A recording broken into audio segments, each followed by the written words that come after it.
نحمده ونصلي على رسوله الكريم أما بعد فأعوذ بالله من الشيطان الرجيم بسم الله الرحمن الرحيم وقضى ربك ألا تعبدوا إلا إياه وبالوالدين إحسانا إما يبلغن عندك الكبر أحدهما أو كلاهما فلا تقل لهما أف ولا تنهرهما وقل لهما قولا كريما واخفض لهما جناح الذل من الرحمة وقل رب ارحمهما كما ربياني صغيرا صدق اللہ مولانا العظیم۔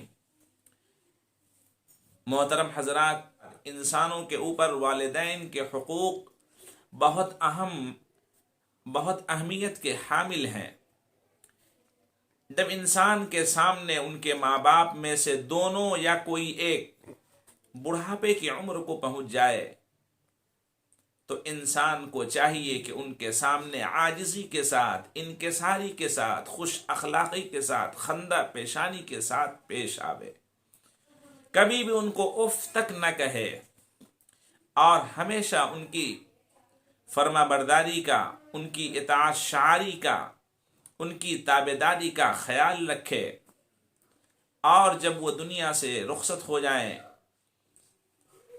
ان کے لیے دعائے مغفرت کرے۔ اسی مناسبت سے حضور پاک صلی اللہ علیہ وسلم نے ایک موقع پر ماں کے حقوق کی طرف اشارہ فرماتے ہوئے یہ کہا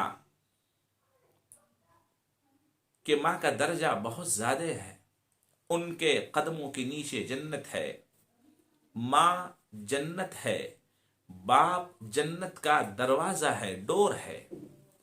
اسی لیے ہمیں اور آپ کو ماں باپ کے حقوق کا خیال رکھنا چاہیے۔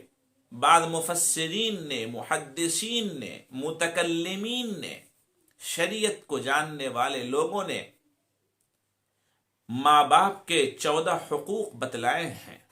کیا ہے؟ 7 حقوق زندگی میں اور 7 حقوق مرنے کے بعد ہیں ان کے۔ نمبر 1، ان کا احترام کرنا، ان کی عظمت کرنا، ان کی عزت کرنا، ان کا اکرام کرنا۔ نمبر 2، ان سے محبت کرنا، ان سے تعلق رکھنا، ان سے عقیدت رکھنا۔ نمبر 3، اطاعت، ان کی فرما برداری کرنا، جائز معاملات میں، شرک وغیرہ کے معاملات ہوں تو اس میں ان کی تابعداری اور ان کی اطاعت نہیں ہے، قرآن نے صاف منع کیا ہے۔ نمبر 4، فکر راحت، ان کے آرام کا خیال رکھنا، اس کی فکر رکھنا کہ ہر طرح سے ان کو راحت و آرام پہنچایا جائے، اس کی فکر ہمیشہ رکھنی چاہیے۔ نمبر 5، رفع حاجت، ان کی ضرورت کو پوری کرنا۔ ہمیشہ یہ خیال رکھیں کہ والدین کی کیا ضرورت ہے، ان ضرورتوں کو پوری کرنا یہ اولاد کی ذمہ داری ہوتی ہے۔ نمبر 6، خدمت، ان کی خدمت کرنا۔ ہر ممکن بیٹا کو، بیٹی کو یہ فکر رکھنی چاہیے کہ اپنے ماں باپ کی وہ خدمت کرے ہر اعتبار سے۔ اور نمبر 7، ان کی زیارت کرنا، گاہے گاہے ان سے ملتے رہنا، اگر دور دراز رہتے ہوں تو گاہے گاہے وقتاً فوقتاً ملتے رہیں، اور اگر پاس میں خوش نصیبی سے والدین ہوں تو پھر ان کی زیارت تو ہمیشہ کرنا۔ ان کی زیارت کرنے میں اللہ تبارک و تعالی نے ثواب رکھا ہے۔ والدین کی زیارت کرنا بھی ثواب کا باعث ہے۔ یہ 7 حقوق بیٹے بیٹیوں کے اوپر والدین کے عائد ہوتے ہیں ان کی زندگی میں ہی۔ دنیا سے رخصت ہو جائیں والدین دونوں یا کوئی ایک، تو بیٹے اور بیٹیوں کے اوپر 7 حقوق اور ضروری ہیں، اور 7 حقوق ادا کرنے ضروری ہیں۔ نمبر 1، دعائے مغفرت کرنا۔ رب ارحمہما کما ربیانی صغیرا رب اغفر لی ولوالدی وللمؤمنین یوم یقوم الحساب۔ اے اللہ، ہمارے والدین کی مغفرت فرما، ان کی بخشش فرما، ان کے گناہوں کو معاف فرما، اور اس طرح بہت ساری دعائیں ہیں جو ان کے لیے کرنی چاہیے. ان کے لیے ایصال ثواب کرنا. ایصال ثواب کا مطلب ہوتا ہے، ثواب کا مطلب تو ہم اور آپ سب سمجھتے ہیں. ایصال کہتے ہیں کسی چیز کو پہنچانا، ملا دینا.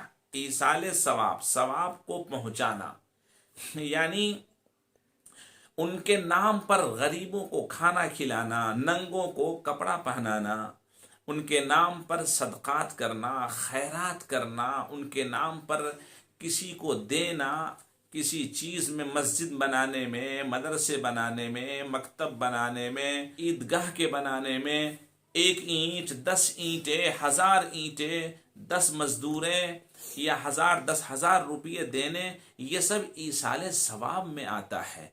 قرآن پاک کی تلاوت کر کے ان کو اس کا ثواب پہنچانا، یہ سب اسی میں شامل ہے، اسی میں داخل ہے. قرآن خوانی کا اہتمام کرنا، یہ سب اس میں شامل ہیں. بس خیال یہ رکھا جائے گا کہ قرآن خوانی کی صورت میں قرآن پاک پڑھنے والے جو حضرات ہوں گے ان سے یہ کہا جائے گا کہ قرآن پاک کی تلاوت آہستہ آواز سے کریں کہ دوسرے کو ڈسٹرب نہ ہو. ہر آدمی اپنی تلاوت کرے، خود سنے.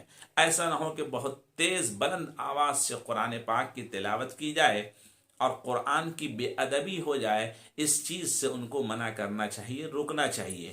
یہاں پہ ایک مسئلہ اور ہے کہ پھر جو بچے مدرسے میں قرآن پاک کو یاد کرتے ہیں، بہت بلند بلند آواز سے پڑھتے ہیں، یاد کرتے ہیں کہ ایک دوسرے کی آواز کوئی نہیں سمجھتا، تو کیا یہاں صحیح ہے اور قرآن خوانی میں صحیح نہیں؟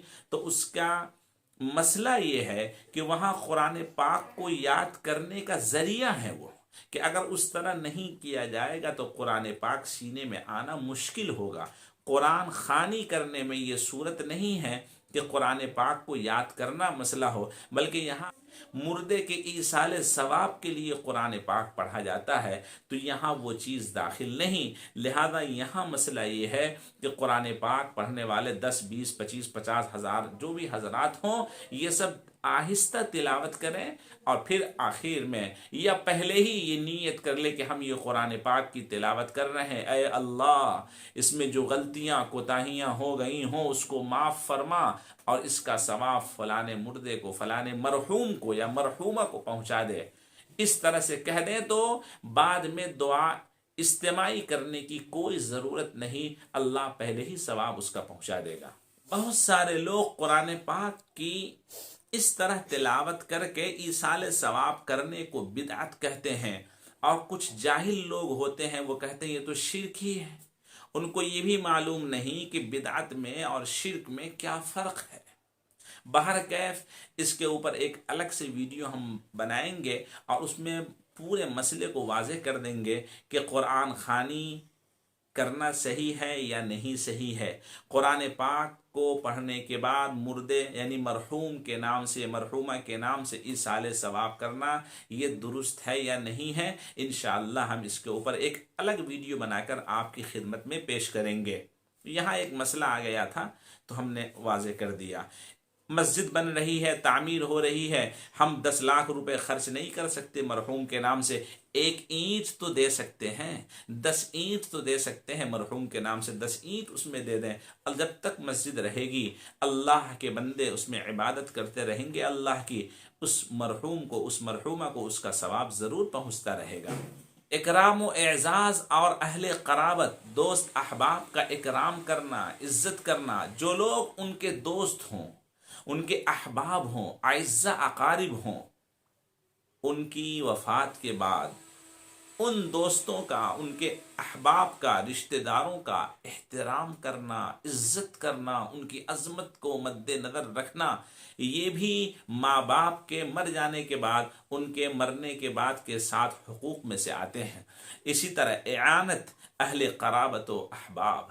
مردے مرنے والے جیسے اپنی زندگی میں اپنے اعزاء اقارب رشتہ داروں کی خدمت کرتے تھے، ان کی مالی اعانت کرتے تھے، ہمدردی کرتے تھے، ان کے ساتھ محبت کا اظہار کرتے تھے، ان کے چلے جانے کے بعد ان کے بیٹوں اور بیٹیوں کی ذمہ داری ہے کہ وہ اپنے والدین کی ان اعزاء اور اقربا پروری کا خیال رکھیں، ان کے دوستوں سے، تعلق والوں سے، محبت کرنے والوں سے، چاہنے والوں سے، رشتہ داروں سے محبت کا اظہار کریں، اس کا لحاظ خیال کریں۔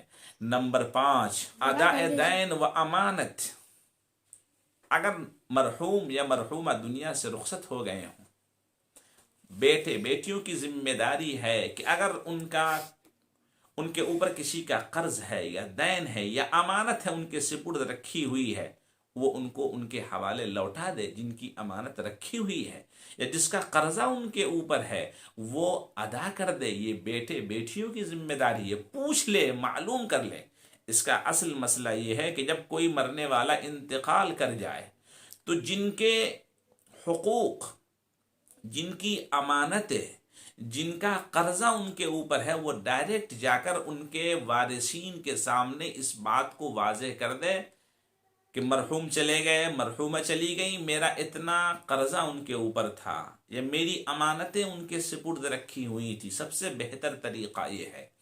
دوسرا طریقہ بہتر یہ ہے کہ جنازے کے وقت یا تدفین کے وقت، یعنی مردے کو قبر میں اتارنے کے وقت اعلان کر دے ان کے وارثین، بیٹے یا جو بھی ہوں، کہ اگر ان کے اوپر کسی کا کوئی قرضہ ہو یا ان کے پاس کوئی امانت کسی کی رکھی ہوئی ہو تو وہ آ کر ہم سے لے سکتا ہے، وہ امانت ہمارے حوالے ہے۔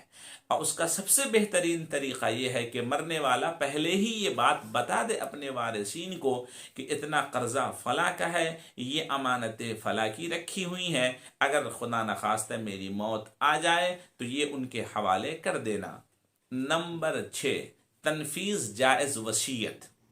مردے جو جائز وصیت کریں ان وصیتوں کو نافذ کرنا، لاگو کرنا، یہ ان کے وارثین کی ذمہ داری ہوتی ہے، بیٹوں کی، بیٹیوں کی، بیویوں کی یہ ذمہ داری ہوتی ہے۔ جائز وصیت کا مطلب یہ ہوتا ہے کہ مرنے والا اپنی زندگی میں کچھ وصیتیں کرتا ہے، اس وصیت کو پورا کرنا یہ ضروری ہوتا ہے۔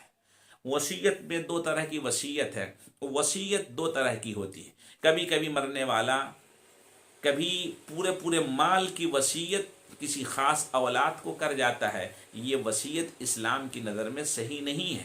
لا وصیت لوارث، آقا صلی اللہ علیہ وسلم نے فرمایا کہ وصیت کرنے والا اپنے مال کے 1/3 میں ہی وصیت کر سکتا ہے۔ اگر موت کے وقت اس کے پاس 20 لاکھ کی جائیداد ہے یا 20 لاکھ بینک اکاؤنٹ ہے، بینک بیلنس 20 لاکھ روپے اگر مرنے والے کا ہے، اگر اس کے 2 اولاد ہیں، 3 اولاد ہیں، 5 اولاد ہیں، کسی ایک کو وہ وصیت کر جائے کہ یہ 20 لاکھ فلاں کے لیے وصیت کرتا ہوں، شریعت کی نگاہ میں یہ وصیت صحیح نہیں ہے۔ لا وصیت لوارث، وصیت 1/3 میں ہی کر سکتا ہے، یعنی اس 20 لاکھ کو 3 حصوں میں کیا جائے گا، تقریباً 7-6.5 لاکھ روپے کی وصیت تو کسی ایک کے لیے کر سکتا ہے، بقیہ سب بیوی میں، بیٹوں میں، بیٹیوں میں تقسیم ہوگا۔ شریعت کا، اللہ کا یہ حکم ہے، اور یہ حکم 4 پارے میں، 6 پارے میں کھلے طور پر موجود ہے۔ آخر میں اللہ فرماتا ہے فریضۃ من اللہ، یہ اللہ کی طرف سے فرض کردہ حکم ہے، اس کے اندر کوئی تبدیلی نہیں کر سکتا۔ لہذا وصیت کے سلسلے میں ہمیں اور آپ کو بہت صحیح محتاط رہنا چاہیے۔ ایسا نہ ہو کہ محبت میں بھائی بہن کا یا بہن بھائی کا حق مار لے، دنیا میں تو حق مار لے گا مگر اللہ کے سامنے وہ کیا منہ دکھائے گا، منہ دکھانے کے قابل نہ ہوگا۔ اور 7واں حق مرنے کے بعد والدین کا زیارت قبور ہے، یعنی ان کے قبروں کی زیارت کرنا، گاہے گاہے قبروں پہ جانا، فاتحہ خوانی کرنا، قرآن پاک کی تلاوت کرنا، ان کے لیے مغفرت کی دعائیں کرنا، یہ 7 حقوق زندگی میں والدین کے اور 7 حقوق مرنے کے بعد والدین کے اولاد کے اوپر، بیٹوں بیٹیوں کے اوپر ہیں۔ ہمیں امید ہے کہ ہم اور آپ سب ان چیزوں کا لحاظ خیال رکھیں گے اور والدین کی خدمت کریں گے ان کی زندگی میں، اور ان 7 حقوق کو ہم پورے کرنے کی کوشش کریں گے، اور جب وہ دنیا سے رخصت ہو جائیں تو دوسرے جو 7 حقوق ہیں بیان کیے گئے ہیں، ہم انشاءاللہ ان 7 حقوق پر بھی عمل کریں گے، تاکہ ہماری نسلیں ہمارے ساتھ اور دین اسلام پر صحیح طور پر چل کر اللہ کے دین کو غالب کرنے والی بن جائے۔ وآخر دعوانا ان الحمد للہ رب العالمین۔